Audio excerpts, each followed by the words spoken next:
first of all, these resignations should be looked at with a little bit of suspicion, I think. In the past, ministers holding key portfolios have resigned. They've taken on other cabinet positions. That's called a cabinet reshuffle. And it doesn't necessarily lead to a change in economic policy or political policy. So we have to look at these kinds of cabinet reshuffles or resignations with a little bit of skepticism, I think. We need to be careful about real change and cosmetic change. This government that's in power right now is expert at managing public narrative and denying their role in policy failure. They have initiated an all-party conference in the last few weeks as well. And these are all sort of, unless there's economic policy change or reform, these are all sort of cosmetic changes that have been used in the past to whitewash or to cover up some of the public discontent, to portray a sense of action being taken. But until we see a change in policy, I don't know that I can say that that is a substantial enough change. Yeah. Amita, at the same time, a state of emergency has been declared, which suggests that they do want to suppress any form of protest. Right. And the actual basis for these protests, which is economic frustrations, they will continue, right? They will continue until we renegotiate our debt with our creditors, and that could take a substantial amount of time. The last couple of weeks has actually seen the intensity and size of protests increase. So protests are becoming more violent. They're often directly addressed to the Rajapaksa family. The police have used water cannons and tear gas. And the government response, as you mentioned, has been actually to stifle dissent.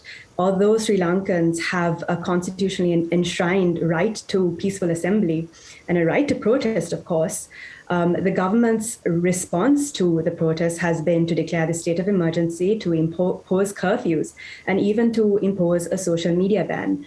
And this kind of imposition of a state of emergency is extremely worrying for people who have been following Sri Lanka's trajectory and this kind of imposition of a state of emergency in the past.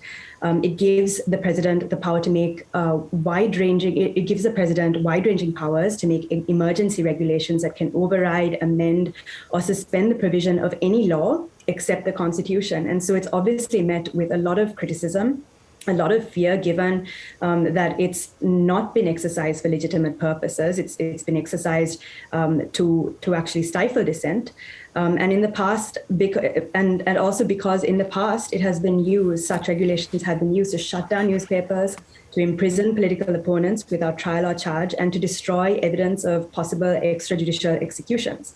So the government is not it is taking the country on a path that seems increasingly hour by hour more authoritarian, and this is absolutely terrifying for the citizens of Sri Lanka. Yes, and indeed, I mean, and the dire economic crisis is only worsening. The power outages continue. It would seem that there is no real attention being paid how to resolve that.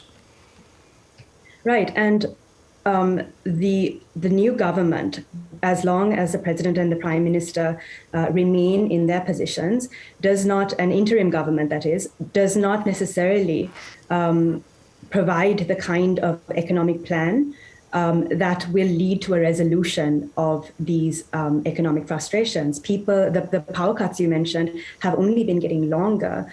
The shortages have only been getting more severe.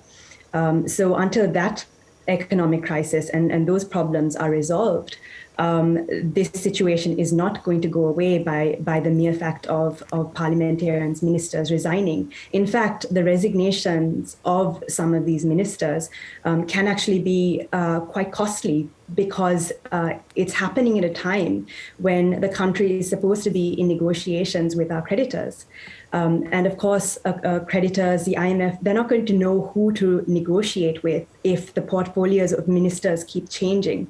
So there is, there are lots of consequences to this kind of political instability. And even though the president has called for members of other parties to join the cabinet, these would be presumably individuals with different types of political and economical approaches. the main opposition party has rejected that offer. Of course, an interim government is extremely hard to manage, and it's going to be formed at a time in which these economic problems are not going to go away. It would also appear, as we've talked about before, that there's not really a viable alternative that could perhaps bring about a change of power at the top, and that's between the President and the Prime Minister, the Rajapaksa brothers. So what might be the circuit breaker for this? Well, the last time we spoke, I think I talked to you about the opposition not having an economic plan that they had presented to the public.